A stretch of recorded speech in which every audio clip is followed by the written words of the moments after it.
3 marzo, presso la sala giunta del Comune di Conegliano, si è tenuta la conferenza stampa di presentazione della Fiera dello Sport, edizione 2025. Massimo Antoniazzi, presidente del Rugby Conegliano, è l'organizzatore di questo evento. Noi come Conegliano siamo felicissimi di partecipare e di dare una mano all'amministrazione comunale a organizzare questo tipo di eventi, perché secondo me sono fondamentali, perché noi abbiamo un obiettivo come associazioni, quello di recuperare tutti i ragazzi che attualmente non fanno sport, e ce ne sono tantissimi. Lo sport, come sanno tutti, è cultura, è socialità, è integrazione, è educazione civica, perché comunque insegna ai ragazzi a stare insieme alle persone, a rispettare le regole.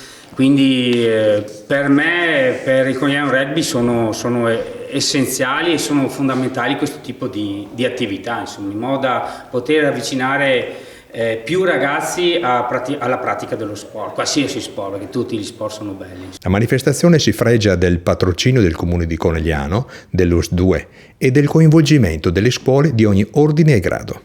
La parola al primo cittadino Fabio Chies. 4 giorni importanti che vedranno la partecipazione di quasi 2000 ragazzi, uno più uno meno, per cui diciamo quest'anno ancora più entusiasmante dello scorso anno, ma è anche una fiera che, come ha sempre portato il sottotitolo, il diritto di non essere campione, è una fiera che vuole proprio promuovere i valori dello sport a 360 gradi, valori dell'etica sportiva e i valori dell'inclusione. L'evento promuove i concetti di inclusione, integrazione e socializzazione. Lo sport non agonistico.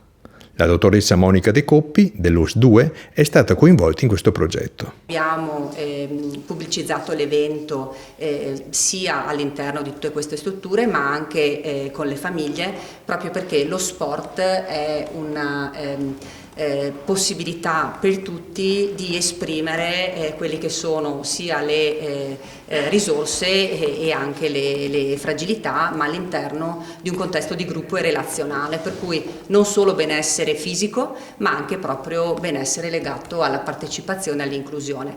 Sia l'anno scorso che quest'anno abbiamo avuto una importante adesione. Teniamo conto che il nostro territorio è un territorio ricchio di iniziative, dove ci sono attività sportive inclusive strutturate, legate al basket, legate al rugby, alla pallavolo, al calcio. Abbiamo avuto anche esperienze di parkour all'interno di uno dei nostri centri, quindi lo sport proprio a 360 gradi.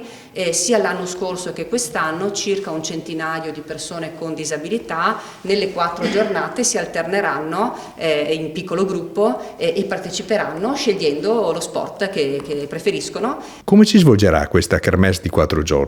Lo spiega Paolo Manzalini, consigliere comunale. C'è un programma dettagliato che abbiamo inviato ovviamente ai vari istituti, un sistema di trasporti che preleva gli studenti e li porta nelle 4 destinazioni previste, quindi principalmente il campo da rugby, la Prealpi San Biagio Arena e il Palasport di Via Filzi, e poi c'è anche la manifestazione in piscina che è singola, e i ragazzi scendono dai pullman e vengono accompagnati ai box delle varie discipline, quindi a turni di 25-30 persone.